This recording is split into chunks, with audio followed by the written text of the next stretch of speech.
and a very warm welcome. You're watching Janata Television and this is the English Bulletin with me, Anustha Acharya. The top stories first.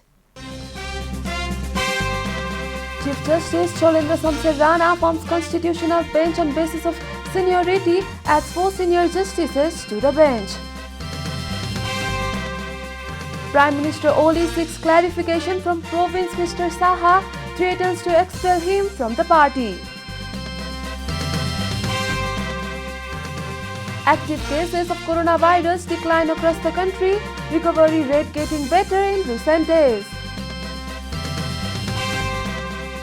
Russian President Vladimir Putin sparks rift before bilateral talks, says US employs double standards in its treatment. And Premier League Team of the Year finalized, Manchester City players dominate the team list.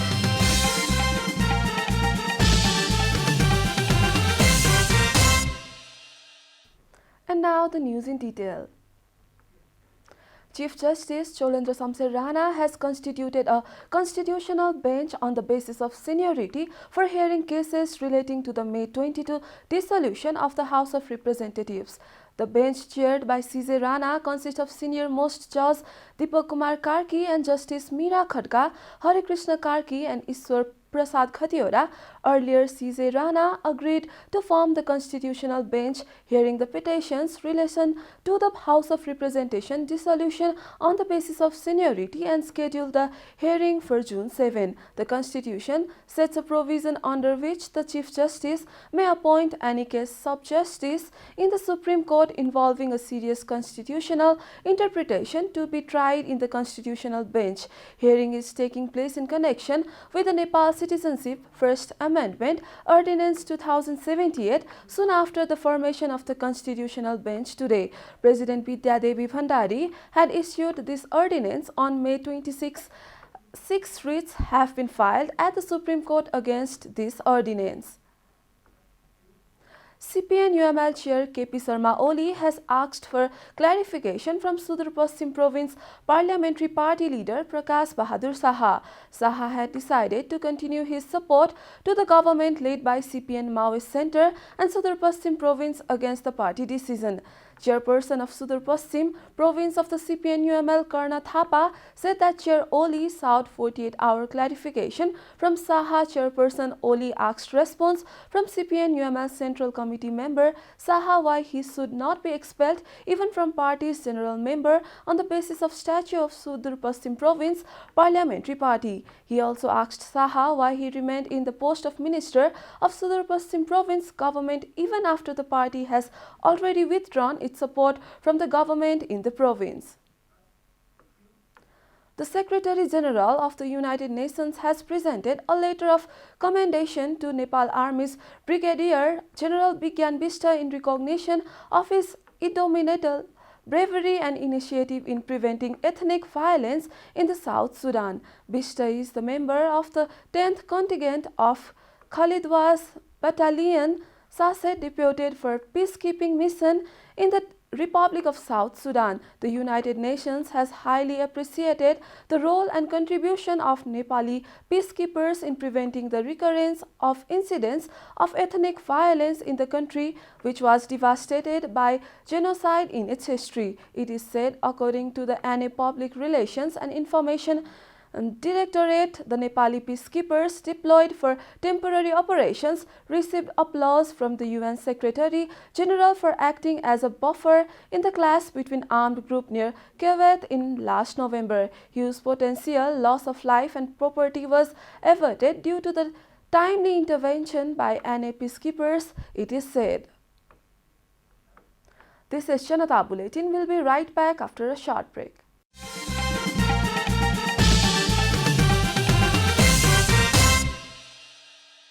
Welcome back. After the break, we continue with other national news.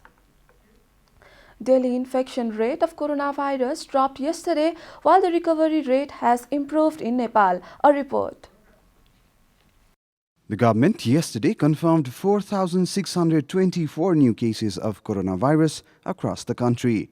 The number of new cases was 5,825 a day earlier.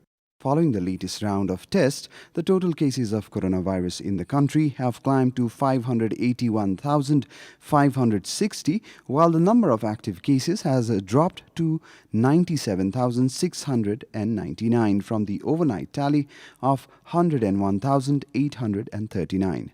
According to the Ministry of Health and Population, altogether 476,130 infected persons have recovered from the disease in the country so far, following the discharge of 8,663 persons yesterday.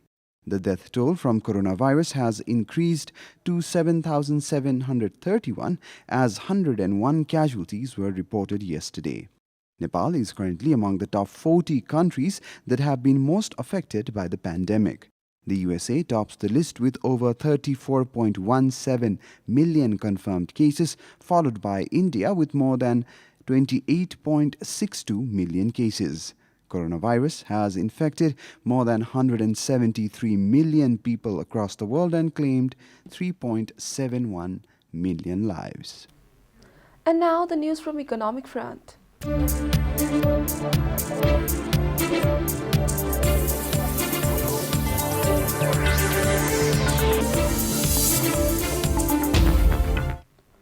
Nepal is all set to sign a long-term chemical fertilizer supply deal with India following the cabinet in principle approval this week in a move to avoid recurring shortages during the peak growing season.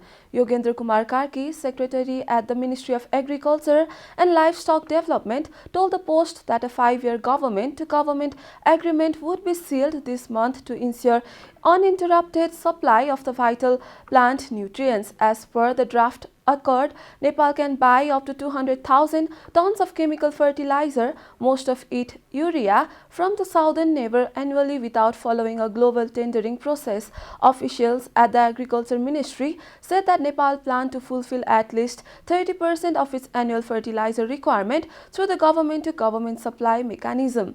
The fertilizer will be brought by state-owned Agriculture Inputs Company, but India has not named the company that will be authorized to sell this product. Time for a short break here at Janata Bulletin. Stay tuned for international news.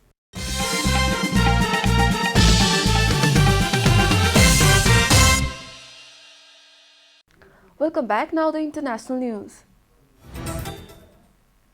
Russian President Vladimir Putin has accused the US of double standards for its treatment of the Capitol rioters. He said it was wrong for the US to slam crackdowns on anti-government protest overseas while prosecuting Americans with political demands. Speaking at a forum in St. Petersburg, Mr. Putin set expectations low for his summit on 16 June with US President Joe Biden in Geneva, Switzerland. Ties between the two countries are at their worst since the COVID war. At the International Economic Forum on Friday, Mr. Putin addressed some of the diplomatic bones of contention as he said he expected no breakthroughs during the Biden bilateral. You are watching Janata Bulletin, and now the latest from the world of sports.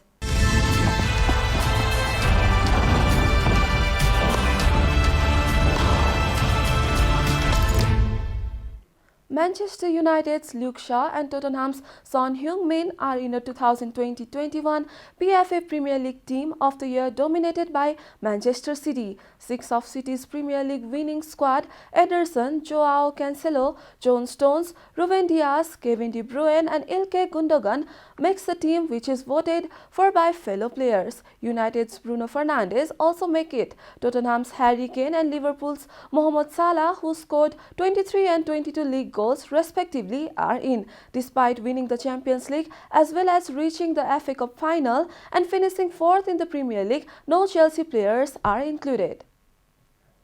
We are at the end of Janata Bulletin, and the headlines once again.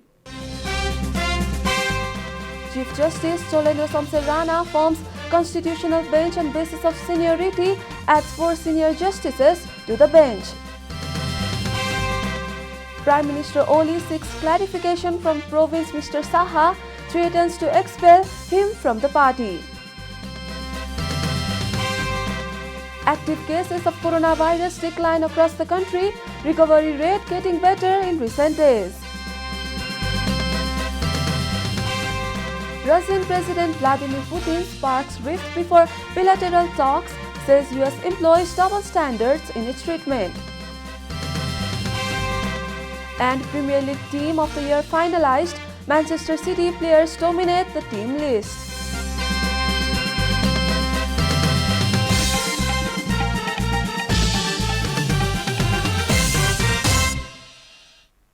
And that's all from the English News Desk for today. You can follow Janata Television and our programs on various social media platforms, including on our website janatasamachar.com. Keep watching Janata Television. Namaste.